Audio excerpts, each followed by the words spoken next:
My dear students, आज हम lecture number 2 10th class math chapter number 4 start करने जा रहे हैं। देखिए my dear students, question number 2 का सेकंड पार्ट स्टार्ट करते हैं। इस क्वेश्चन में हमें क्या दे रखा है? हमें यहां पर दे रखा है माय डियर स्टूडेंट्स कि the product of two consecutive positive integer is 306। सबसे पहले इस क्वेश्चन का कॉन्सेप्ट पढ़ते हैं कि कॉन्जिक्यूटिव पॉजिटिव इंटीजर क्या होता है। माय डियर स्टूडेंट्स,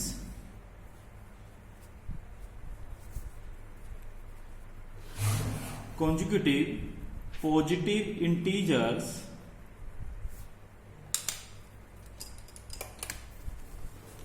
क्या होते हैं? फॉर एग्जाम्पल जैसे मान लो 1 2 3 4। कॉन्जुगेटिव मतलब लगातार, पॉजिटिव मतलब प्लस वाले होने चाहिए, इंटीजर मतलब आप लोगों को पता है इंटीजर कौन से होते हैं? 0 1 2 3 4 या फिर -1 -2 -3 -4। तो ये सारे के सारे कैसे होते हैं? Positive, 0 with negative integer. लेकिन हमें कौन से लेने हैं? कॉन्जुगेटिव बट पॉजिटिव, तो ये वाले होंगे। तो माय डियर स्टूडेंट्स 1 2 3 4 वो कहता है आपके क्वेश्चन के अंदर कि दो पॉजिटिव इंटीजर की जो प्रोडक्ट है वो कितनी है? 306। तो दो पॉजिटिव इंटीजर की प्रोडक्ट अगर 306 है तो हमें तो नहीं पता यहाँ पर कौन सा नंबर होगा और यहाँ पर कौन सा होगा, लेकिन हमें ये बात पता है कि दोनों के दोनों कॉन्जुगेटिव है। मतलब ये जितना भी हो उसमें अगर एक ऐड करेंगे तो अगला आ जाएगा। मतलब अगर मान लीजिए एक 2 है तो अगला 3 होगा, एक 3 होगा तो अगला 4 होगा, एक 7 होगा तो अगला 8 होगा, क्योंकि दोनों की प्रोडक्ट 306 है और दोनों के दोनों क्या है? कॉन्जुगेटिव। तो हमें तो नहीं पता, तो हम क्या करते हैं? एक x मान लेते हैं और एक क्या मान लेते हैं? x + 1। तो इसमें दो नंबरों की प्रोडक्ट क्या हो जाएगी? 306। तो स्टार्ट करते हैं इस क्वेश्चन को करना। कॉन्सेप्ट तो आपको समझ में आ गया होगा कि किस प्रकार से इस तरह के क्वेश्चन को हम करते हैं। देखिए माय डियर स्टूडेंट्स, हम लेट कर लेते हैं, लेट द consecutive positive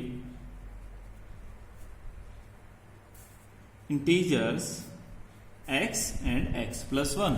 हमने दो consecutive पॉजिटिव इंटीजर लेट कर लिए, एक को x लेट कर लिया और एक क्या लेट कर लिया? x + 1। Therefore according to question दोनों की प्रोडक्ट, जो भी दो नंबर हमने लेट किए हैं उन दोनों नंबरों की प्रोडक्ट क्या होगी? x और x + 1 की प्रोडक्ट क्या हो जाएगी? 306। आप सॉल्व कर दीजिए। x को पहले से कीजिए x², x को फिर 1 से कीजिए +x = 306। तो कितना आ जाएगा? x² प्लस में x माइनस में 306 इक्वल टू कितना आ गया? 0। उसके बाद हम क्या लिख देंगे? विच इज द, इसको सोल्व नहीं करना आगे क्योंकि इसने में क्वेश्चन में बोला है आपको सिर्फ और सिर्फ क्वाड्रेटिक इक्वेशन निकालने, which is the given quadratic equation या which is the required quadratic equation. Required भी लिख सकते हो, गिवन भी लिख सकते हो। आप लोग, मैंने बोल दिया है, आप लोग को लिखने की जरूरत नहीं। ठीक है, आगे चलते हैं। आई होप सो आप लोगों को ये वाला क्वेश्चन समझ में आ गया होगा। मैं इसके जैसा एक क्वेश्चन आपको खुद बना के देता हूं। देखिए माय डियर स्टूडेंट्स, होमवर्क के तौर पे आप लोगों के लिए पहला क्वेश्चन तो ये वाला रहेगा, the sum of the squares of two consecutive natural numbers is 421। Find the numbers. तो इसमें क्या कहा है? कॉन्जुगेटिव नेचुरल नंबर, दोनों कॉन्जुगेटिव होने चाहिए और वे नेचुरल नंबर भी होने चाहिए। जैसे मान लो 1 2 3 4, तो एक x मान लेना और एक क्या मान लेना? x + 1। लेकिन उसने बोला है उनका स्क्वेयर्स भी, तो मैं आपको हिंट दे देता हूं इसके लिए। हिंट क्या होगा? दोनों के स्क्वेयर का सम, मतलब एक x होगा तो एक x + 1 होगा। स्क्वेयर, स्क्वेयर का मतलब x का स्क्वेयर और क्या हो जाएगा? x + 1 का स्क्वेयर। और क्या बोला सम। सम मतलब वहां पे जैसे प्रोडक्ट बोला था, आप लोगों ने अगर ध्यान दिया उस क्वेश्चन के अंदर, उस क्वेश्चन में आपको बोला गया था कि दोनों की प्रोडक्ट, तो मैंने क्वेश्चन को थोड़ा चेंज किया, दोनों का सम एक्स स्क्वेयर एक्स प्लस 1 का होल स्क्वायर इक्वल टू क्या आ जाएगा 421। तो ये मैंने हिंट दे दिया जिसको आपको सोल्व करना होगा और आप मुझे होमवर्क के तौर पे इसे भेज देंगे। अगला क्वेश्चन देखिएगा माय डियर स्टूडेंट्स, इसी के जैसे एक क्वेश्चन और दे रहा हूं आप लोगों को ताकि आपको बिल्कुल भी दिक्कत ना आए। The sum of the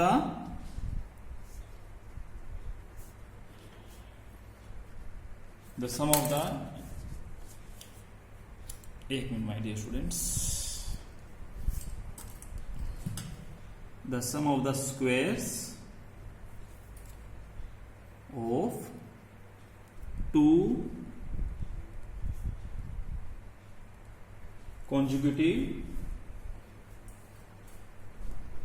odd numbers is 394. Find the numbers.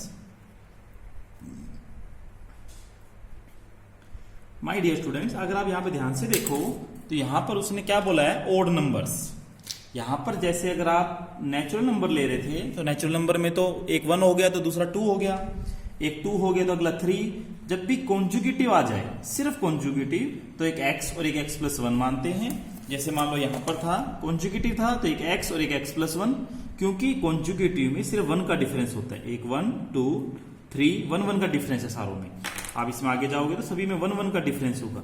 लेकिन अगर कभी भी वो कह दे कॉन्जुगेटिव ओड या फिर वो कह दे कॉन्जुगेटिव इवन, जैसे यहां पे देखो आप कॉन्जुगेटिव ओड या फिर क्या कह दे कॉन्जुगेटिव इवन, तो उस केस में हम क्या करेंगे, कॉन्जुगेटिव ओड कह दे या फिर कॉन्जुगेटिव इवन कह दे। तो एग्जांपल देके समझाता हूं। जैसे कॉन्जुगेटिव ओड क्या होगा, पहला क्या होगा 1 3 5 7 9, ये सारे ओड है और कॉन्जुगेटिव भी है, लेकिन इनमें जो डिफरेंस है वो कितने का है 2 का, इसमें और इसमें 2 का डिफरेंस, इसमें 2 का। तो कहने का मतलब क्या है, कॉन्जुगेटिव ओड आ जाए चाहे कॉन्जुगेटिव इवन आ जाए, इवन भी अगर हम देखें तो वैसे अगर मान लो इस क्वेश्चन में नहीं पूछा गया, कॉन्जुगेटिव इवन होते 2 4 6 8 अप टू सो ऑन, इसमें भी 2 का डिफरेंस होता है। तो कॉन्जुगेटिव ओड में हमेशा जो नंबर लेट किए जाते हैं वो होता है, पहला तो x होता है और दूसरा होता है x प्लस 2। प्लस 2 क्यों आता है, क्योंकि इनमें डिफरेंस कितने का होता है 2 का, इनमें डिफरेंस कितने का होता है 2 का। चाहे इवन आ जाए तो भी आप लोग क्या लेट करोगे, एक x करोगे और एक क्या करोगे x प्लस 2। जैसे यहां पे कॉन्जुगेटिव था तो एक x प्लस 1, क्यों, क्योंकि कॉन्जुगेटिव में सिर्फ 1 का डिफरेंस होता है, 1 2 3 4 5। लेकिन ओड आ जाए तो ओड में 2 का डिफरेंस होता है। तो इसके अंदर हिंट मैं दे देता हूं आप लोगों को थोड़ा सा, x का स्क्वायर प्लस में x प्लस 2 का होल स्क्वायर इक्वल टू क्या आ जाएगा 394। पता लग गया होगा कैसे आया, कैसे आया, दो ओड नंबर कॉन्जुगेटिव सिलेक्ट कर लिए, उनके स्क्वायर का सम, उनके स्क्वायर करके उनका क्या कर दिया, सम कर दिया। यहां पे भी क्या था, उनके स्क्वायर का सम, स्क्वायर का करके सम कर दिया, लेकिन यहां कॉन्जुगेटिव था, यहां ओड था। My dear students, I hope so आप लोगों को समझ में आ गया होगा।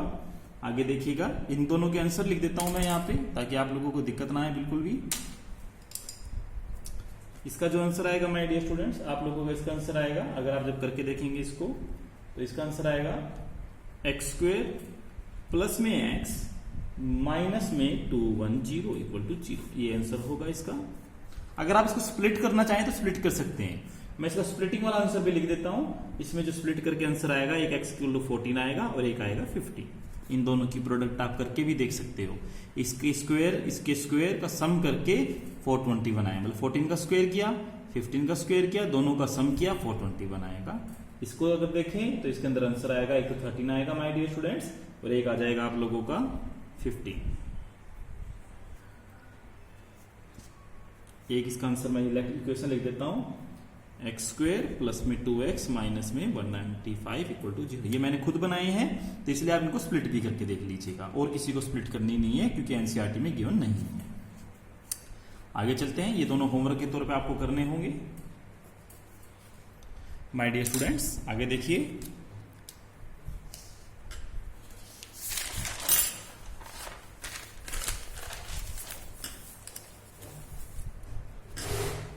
अगला क्वेश्चन, अगले क्वेश्चन में आप लोग को एक बार पढ़िएगा 1 मिनट के लिए। क्वेश्चन नंबर 2 का थर्ड पार्ट मैं करवाने जा रहा हूं, 1 मिनट पढ़ लीजिए आप लोग। आई होप आप लोगों ने पढ़ लिया होगा, क्योंकि आप लोगों को पिछले लेक्चर में कहा गया था। इसमें पहले हम कॉन्सेप्ट की बात करते हैं, फिर हम क्वेश्चन पे चलेंगे। इसमें कहा है रोहन की मदर की जो एज है, रोहन मदर की जो एज है वो रोहन से 26 साल बड़ी है, 26 साल ज्यादा है। मतलब रोहन की मदर रोहन से 26 साल बड़ी है, 26 साल बड़ी है।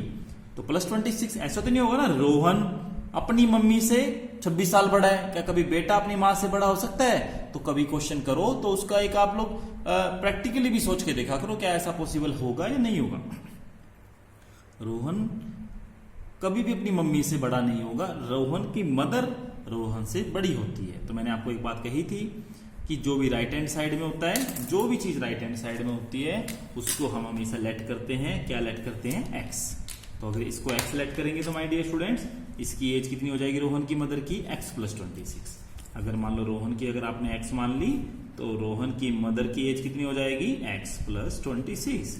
फिर वो कहता है 3 साल बाद, 3 साल बाद मतलब +3 कहते हैं 3 साल बाद दोनों की एज की जो प्रोडक्ट होगी वो 360 होगी। तो क्या करना है आपको? दोनों को मल्टीप्लाई कर देना, सीधी सी बात है। तो मैं आपको क्वेश्चन करके दिखाता हूं, जैसे स्टार्ट करते हैं। Late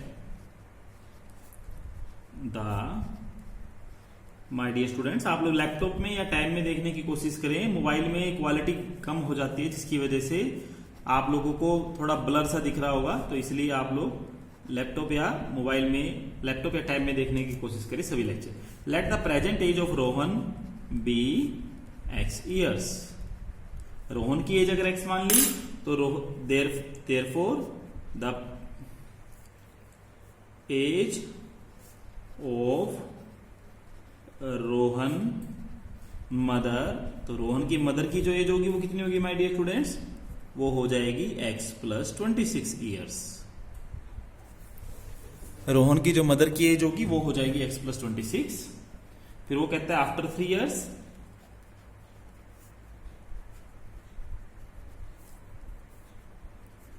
after 3 years Rohan age 3 साल बाद x + 3। फिर कहता है after 3 years Rohan mother age x + 29। तो दोनों को मल्टीप्लाई कर दीजिए according to question. According to question क्या होगा my dear students? x + 3 x + 29। आप क्वेश्चन में देखें गिवन है दोनों की एज की प्रोडक्ट, क्वेश्चन में आपको गिवन है दोनों की एज की प्रोडक्ट कितनी है? 360। आप इसको सोल्व कर दीजिए। आपको ये सारे क्वेश्चन करके देखने होंगे, तो मैं इसका आंसर डायरेक्ट लिख देता हूं या सोल्व भी कर देता हूं। x को x से कीजिए, पहले ये इससे होगा फिर ये इससे होगा। x को x से कीजिए कितना आ गया? x²। x को 29 से कीजिए कितना आ गया? 29x। 3 को x से करो कितना आ गया? 3x। 3 को मल्टीप्लाई कीजिए कितना आ जाएगा यहाँ पे? 29 को जब 3 से करोगे माय डियर स्टूडेंट्स तो यहाँ पे आ जाएगा 273, नहीं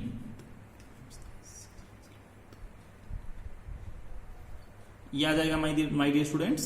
तो इक्वल टू क्या आ जाएगा? 360। आप सोल्व कर दीजिए इसको। आप इसको सोल्व करेंगे तो कितना आ जाएगा यहाँ पे? माइनस करेंगे तो यहाँ पे आ जाएगा आप लोगों का, ठीक है, 273 आ जाएगा। x² + 32x - 2 273 is equal to the 0। फिर ये क्या हो जाएगा? विच is the required quadratic equation.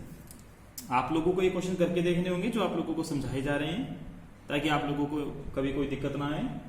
आगे देखिएगा माय डियर स्टूडेंट्स, अब हम आप लोगों को एक बहुत इंपॉर्टेंट टाइप करवाने जा रहे हैं।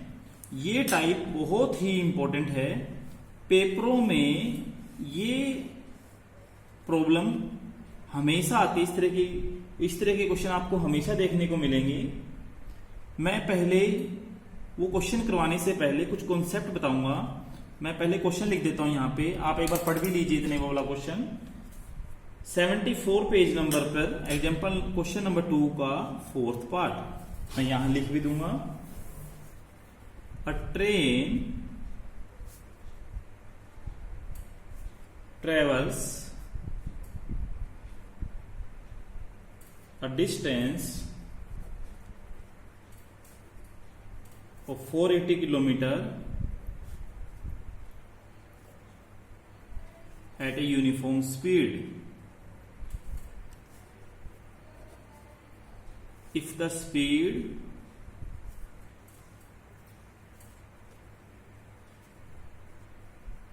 had been 8 kilometer per hour less,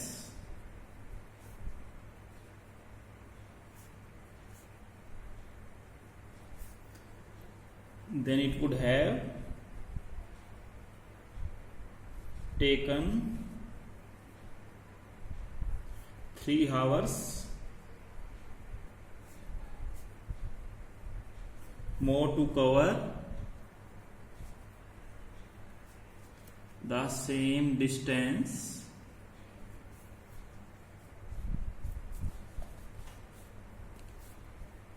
we need to find the speed of train। इस क्वेश्चन का मतलब समझिएगा। ये क्वेश्चन मैंने इसलिए लिखा है क्योंकि इस क्वेश्चन में आप लोगों को कई ट्रिक्स भी बताई जाएगी इस तरह के क्वेश्चन को करने के लिए, और इस क्वेश्चन को करने का मेथड भी बताया जाएगा। तो पहले हम मेथड देखते हैं, फिर हम आपको ट्रिक्स भी बताएंगे इसकी। तो माय डियर स्टूडेंट्स देखिए यहां पर इस क्वेश्चन में आपको क्या कहा गया है। एक ट्रेन है जो कि डिस्टेंस ट्रेवल करती है 480 किलोमीटर कुछ स्पीड के साथ। 480 किलोमीटर उसने डिस्टेंस ट्रेवल किया कुछ स्पीड से, हमें नहीं पता वो स्पीड क्या थी, हमने मान ली वो स्पीड क्या थी x। बाद में वो कहता है, मान लीजिए वो जब वो गया, मान लो हिसार से वो गया नोएडा, तो 480 किलोमीटर डिस्टेंस ट्रेवल कर लिया उसने कोई स्पीड के साथ। फिर जब वो वापस आ रहा था तो उसने अपनी स्पीड को क्या कर लिया, कम, तो उसको टाइम ज्यादा लग रहा है। अब स्पीड अगर वो कम करेगा अपनी ट्रेन, अगर मान लो कोई ट्रेन की स्पीड कम हो जाएगी तो टाइम तो ज्यादा लगेगा। तो कितना टाइम लग रहा है, 3 घंटे ज्यादा। मतलब पहले अगर 5 घंटे लग रहे थे तो अब टाइम 3 घंटे ज्यादा लग रहा है, तो मतलब कितना हो गया 5। इस बार कितना लग रहा है 8 आवर्स। तो वो कहता है ट्रेन की स्पीड बताओ। 1 वेरिएबल में लेके चलना होगा ये क्वेश्चन, क्योंकि ये क्वेश्चन क्वाड्रेटिक इक्वेशन चैप्टर का है। पहले एक बात समझिए, कॉन्सेप्ट करवाऊंगा मैं पहले आप लोगों को,